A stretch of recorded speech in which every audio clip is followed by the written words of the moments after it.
కార్వి ఎండి పార్థసారథిని CCS పోలీసులు అదుపులోకి తీసుకున్నారు. 780 కోట్లకు సంబంధించిన బ్యాంక్ లోన్స్ విషయంలో నిధులను దుర్వినియోగం చేశారనే ఆరోపణలను ఎదుర్కొంటున్నారు పార్థసారథి. ఈ విషయానికి సంబంధించి సిసిఎస్ పోలీసులు విచారిస్తున్నట్లు తెలుస్తోంది. స్టాక్ బ్రోకింగ్ సంస్థ కార్విపై సెంట్రల్ క్రైమ్ స్టేషన్లో ఇప్పటికే 2 కేసులు నమోదయ్యాయి. షేర్లను తనఖా ఉంచుకొని రుణాలు ఇవ్వాలంటూ దరఖాస్తు చేసుకుని రుణం పొందిన తర్వాత అసలు వడ్డీ చెల్లించకుండా మోసం చేసిందంటూ హెచ్డిఎఫ్సి బ్యాంక్, ఇండస్ ఇండ్ బ్యాంకులు పోలీసులకు వేరువేరుగా ఫిర్యాదు చేశాయి. 2019 సెప్టెంబర్లో కార్వి సంస్థపై ఫిర్యాదు రావడంతో సెబీ విచారణ జరిపి లావాదేవీలపై కూడా నిషేధం విధించింది. సిసిఎస్ పోలీస్ స్టేషన్ నుంచి మరింత సమాచారం అందించడానికి మా కరెస్పాండెంట్ వాసు లైవ్లో సిద్ధంగా ఉన్నారు. వాసు, కార్వి ఎండి పార్థసారథిని పోలీసులు అదుపులోకి తీసుకుని తెలుస్తోంది. దీనికి సంబంధించి ఎలాంటి విచారణ జరుగుతోంది? సిద్ధు, మొత్తం మీద హైదరాబాద్లో ఒక ఫేమస్ కార్వి ఏదైతే స్టాక్ బ్రోకింగ్ సంస్థ ఉందో ఆ సంస్థ చైర్మన్, ఇప్పుడు ప్రస్తుతం మేనేజింగ్ డైరెక్టర్గా పనిచేసినటువంటి పార్థసారథిని కొద్దిసేపటి క్రితమే Hyderabad central crime police station CCS పోలీసులు అరెస్ట్ చేశారు. నాంపల్లి కోర్టులో కూడా హాజరుపరిచారు.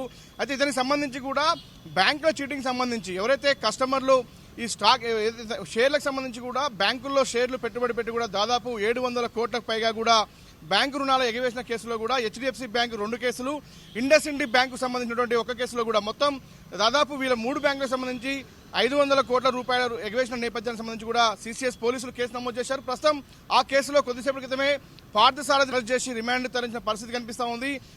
వేలాది మంది కస్టమర్లు ఉన్నటువంటి పార్థసారథి ఏదైతే స్టాక్ బ్రోకింగ్ వ్యాపారం చాలా కాలంగా కూడా హైదరాబాద్ నిర్వహిస్తూ ఉన్నాడు. అయితే ప్రధానంగా మరో ఐసిఐసిఐ బ్యాంకు సంబంధించి కూడా పెద్ద ఎత్తున రుణాలు తీసుకుని ఎగవేసిన కేసు కూడా మరో కేసు ఉంది. అది వేరొక ప్రస్తుతం ఇది సెబీకి సంబంధించి కూడా గతంలోనే 2019లోనే సెబీ కూడా ఇతని వ్యవహారాలపై కూడా నిషేధం విధించింది. గతంలో బ్యాంకులు కూడా సెబీకి ఇన్ఫర్మేషన్ ఫిర్యాదు చేసిన నేపథ్యంలో కూడా దర్యాప్తు చేసినటువంటి సెబీ ఇతనిపై నిషేధం విధించింది. అయితే ప్రస్తుతం ఈడీ కూడా ఈ కేసులో దర్యాప్తు చేస్తూ ఉంది.